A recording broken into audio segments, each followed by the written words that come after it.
मैं एसएससी को चैलेंज करता हूं, तुम बता दो कि हम कहां गलत हैं और हम बता रहे हैं कि तुम इतनी जगह गलत हो। तो इनका नाम कैसे आ गया लिस्ट 3 में? क्योंकि ये बहुत सॉलिड चीज है जो निकल के आई है सामने। पलाश जैसे ऐसे कितने बच्चे होंगे कि आप डीबी में सेटिंग करोगे इनसे? तो बेटा तैयार रहो कोर्ट में मिलने के लिए। कितने बच्चों के सपने तूने मार दिए? तो हम सारे प्रूफ के साथ जाएंगे। क्या ये रिजल्ट में स्कैम नहीं है? नमस्कार, मैं अभिनय शर्मा आपको कुछ बताने आया हूं। बात बहुत सीरियस है। जैसा कि आप सब जानते हैं और जो लोग नहीं भी जानते, एसएससी एक कमीशन है जो हर साल सीजीएल में कुछ नौकरियां निकालता है जो कि ग्रुप बी और ग्रुप सी लेवल की होती है। ऐसा 2024 के नोटिफिकेशन में भी हुआ। मैं आपको एक बात बताना चाहता हूं, जब से रिजल्ट आया है तब से लगातार ये कयास उठाए जा रहे हैं कि एसएससी में स्कैम हुआ है। अब एसएससी एग्जाम में क्या स्कैम हुआ है इसके हमने काफी सारे प्रूफ दिए भी, लेकिन एसएससी ने भी अभी तक कोई जवाब नहीं दिया। बट मैं अब आपके सामने एक ऐसा सॉलिड प्रूफ लेकर आया हूं जो कि रिजल्ट में एसएससी ने किया, जिससे एसएससी की क्रेडिबिलिटी पे सवाल खड़े उठते हैं कि एसएससी एक कमीशन सरकारी संस्था कोई इतनी बड़ी गलती कैसे कर सकती है। ये बहुत ही दुख का विषय है और इस गलती की वजह से ना मालूम कि कट ऑफ 5 नंबर बढ़ी है या 10 नंबर बढ़ी है, हम नहीं कह सकते।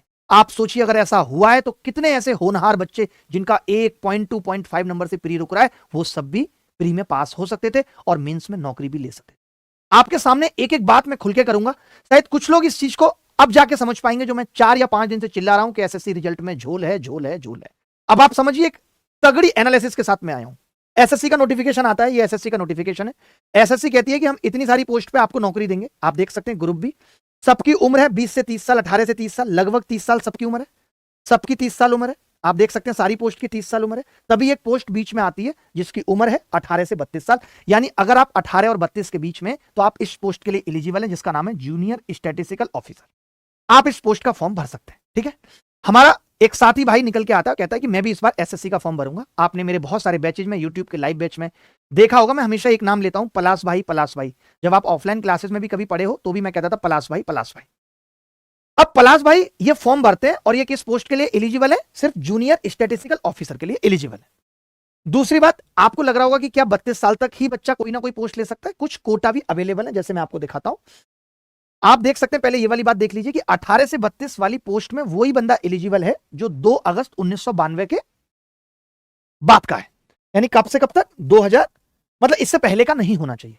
कहने का मतलब 2/8/1992 से पहले का नहीं होना चाहिए वो बंदा। ठीक है, मैंने इनको पूछा भाई आप हैं इससे पहले के? इन्होंने कहा नहीं, मैं तो 4 मई 1994 का हूं, यानी मैं 30 साल से थोड़ा सा बड़ा हूं, 1-2 महीने। मैं इस पोस्ट के लिए एलिजिबल हूं। मैंने कहा भाई आप फॉर्म भर दीजिए, लगे हाथ सरकारी नौकरी लपक लीजिए। अब इसमें कोटा भी है, जैसे कोई सेंट्रल गवर्नमेंट सिविलियन एम्प्लॉय तो वो 40 साल तक भर सकता है।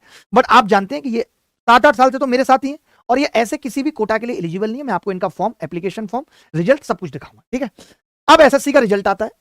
एसएससी का रिजल्ट आया और 3 लिस्ट बनी एसएससी के रिजल्ट में। मैं आपको बताता हूं कौन कौन सी। एक आई लिस्ट 1, एक एसएससी ने लिस्ट 1 जारी की, जिसमें उसने उन लोगों का नाम दिया जो जूनियर स्टैटिस्टिकल ऑफिसर के लिए अवेलेबल है, मतलब एलिजिबल है। उन्होंने लिस्ट 2 में क्या कहा, समझिएगा ध्यान से। लिस्ट 2 में स्टैटिस्टिकल ऑफिसर के लिए अवेलेबल है और बाकी एक इन्होंने लिस्ट 3 दी, लिस्ट 3, जिसमें ऑल अदर पोस्ट है इनके अलावा, ऑल अदर पोस्ट जो इनके अलावा है। ठीक है, अब हम तीनों लिस्ट का रिजल्ट खोलते हैं, आपको दिखाते हैं तीनों लिस्ट। ठीक है, अब मैं आपके सामने तीनों लिस्ट दिखाता हूं। रिजल्ट आया, ये पलाश भाई का आप देख सकते हैं, ये इनका डेटा है, ये इन्होंने एप्लीकेशन फॉर्म भरा। आप देख सकते हैं इनकी कैटेगरी कौन सी है, यूआर है। ये इनकी फोटो है, मैं आपको इनके सामने लाता हूं, आपको दिखाता हूं। पलाश भाई इधर आओ। आप देख सकते हो ये पलाश भाई हैं। ठीक है, ये पलाश भाई हैं, आप इनकी फोटो से मैच कर सकते हो। ये इनका रजिस्ट्रेशन नंबर है 958, ये इनका रिजल्ट है। पलाश अग्रवाल, माता जी का नाम सुमन अग्रवाल, सारा डेट है। डेट ऑफ बर्थ कितना है? 4/5/1994, जो मैंने बताया था आपको। आप रिजल्ट में भी देख सकते हो डेट ऑफ बर्थ 4/5/1994। ठीक है, अब आपने देखा इनके नंबर कितने आए। रीजनिंग में 48, जनरल अवेयरनेस में बस 8 ही आए, क्वांटिटेटिव एप्टीट्यूड में 48, इंग्लिश में 42.5, क्योंकि ये इंग्लिश और मैथ्स के बहुत तगड़े धुरंधर है, बहुत बड़ा लेवल है। इनका रॉ स्कोर 146.5 है और इनका नॉर्मलाइज स्कोर 158 है।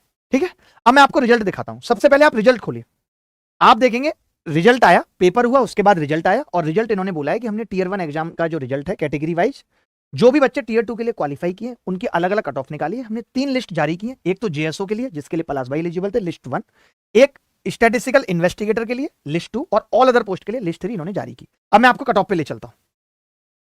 अब आप कट ऑफ देख सकते हैं, ये कट ऑफ है लिस्ट 1 की। लिस्ट 1 कौन सी?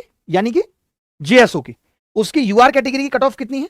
167 कट ऑफ है और टोटल बच्चे कितने देखते रहे ना, 18,436 लोगों को इन्होंने क्वालिफाई किया। बिल्कुल सही बात है, आगे बढ़ते हैं। अब आप देखेंगे ये लिस्ट 2 है, जिससे हमें मतलब नहीं है क्योंकि उसके लिए एलिजिबल भी नहीं थे। 170 इसकी कट ऑफ है, ठीक है, आगे बढ़ते हैं।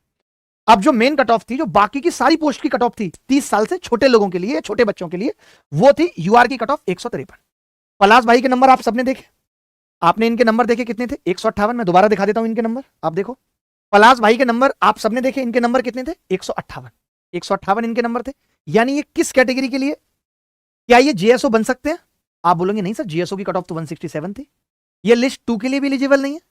और लिस्ट 3 की कट ऑफ तो इन्होंने क्लियर की है, 158 मार्क्स इन्होंने कट ऑफ क्लियर की है लिस्ट 3 की, लेकिन ये लिस्ट 3 की किसी भी पोस्ट के लिए एलिजिबल नहीं है क्योंकि इनकी उम्र 30 पार हो चुकी है, ये उम्र दराज हो चुकी है। अब आपको मैं रिजल्ट चेक कराता हूं, तीनों लिस्ट पे आते हैं। अब आप रिजल्ट देखिए, अब आप रिजल्ट देखिए, ये लिस्ट 1 है। चलिए पलाश भाई को लिस्ट 1 में सर्च करते हैं, ये इनका रोल नंबर है। आपको पता है कि लिस्ट 1 जीएसओ के लिए थी, तो पलाश भाई लिस्ट 1 में नॉट फाउंड आ रहे हैं। क्यों आ रहे हैं नॉट फाउंड लिस्ट 1 में? आपने रोल नंबर देख लिया था ना इनका, यही है, याद रखना, मैं बाद में मैच भी करा दूंगा। तो लिस्ट 1 में ये इसलिए नहीं है क्योंकि लिस्ट 1 की कट ऑफ 167 थी, उसको ये क्वालिफाई नहीं कर सके। इन्होंने इसके बाद देखा ही नहीं, इन्होंने कहा छोड़ देते हैं, जब हमारा जीएसओ हमारे लिए था और उसको हम क्वालिफाई नहीं कर पाए। इनके दोस्त ने देख के बताया लिस्ट 2 चेक की, उसका मन नहीं माना कि 2 भी चेक करता हूं। अब आप लिस्ट 2 में देखेंगे, लिस्ट 2 में भी नहीं है क्योंकि ये तो इन्होंने भरा ही नहीं था, ना ही उसके लिए एलिजिबल थे स्टैटिस्टिकल इन्वेस्टिगेटर के लिए। रोल नंबर 600 500 50 41 पलाश अग्रवाल, फादर का नाम हेमंत अग्रवाल, मदर का नाम सुमन अग्रवाल, इनकी डेट ऑफ बर्थ 4 5 9 और 9 इनकी कैटेगरी है जो यूआर की कैटेगरी है। तो मैं एसएससी से ये पूछना चाहता हूं कि आपने इन्हें लिस्ट 3 में क्वालिफाई तो करा दिया, आपने इन्हें लिस्ट 3 में क्वालिफाई तो करा दिया, क्या ये लिस्ट 3 की किसी भी पोस्ट के लिए एलिजिबल है? नहीं, तो आप इनका मेंस लेना क्यों चाहते हैं? इनका खुद का कहना यह है कि मैं लिस्ट 3 में आ गया हूं, मैंने खुद ही कट ऑफ बढ़ा दी, जबकि मैं किसी भी पोस्ट के लिए एलिजिबल नहीं हूं। अब ये भाई चाहें तो ये अभी मेंस की भी कट ऑफ बढ़ा सकते हैं, बढ़ा सकते हैं नहीं? बताइए, अगर ये मेंस देंगे, पोस्ट इनको कोई मिलनी नहीं है, लेकिन कट ऑफ तो बढ़ा सकते हैं ये। तो जो बच्चे सेलेक्ट हुए ना उनके मुंह पे, और जो नहीं रह गए कुछ नंबरों से, उन दोनों के मुंह पे तमाचा है कि वो सोचें कि ये बंदा हम दोनों की कट ऑफ बढ़ाने के लिए जिम्मेदार है।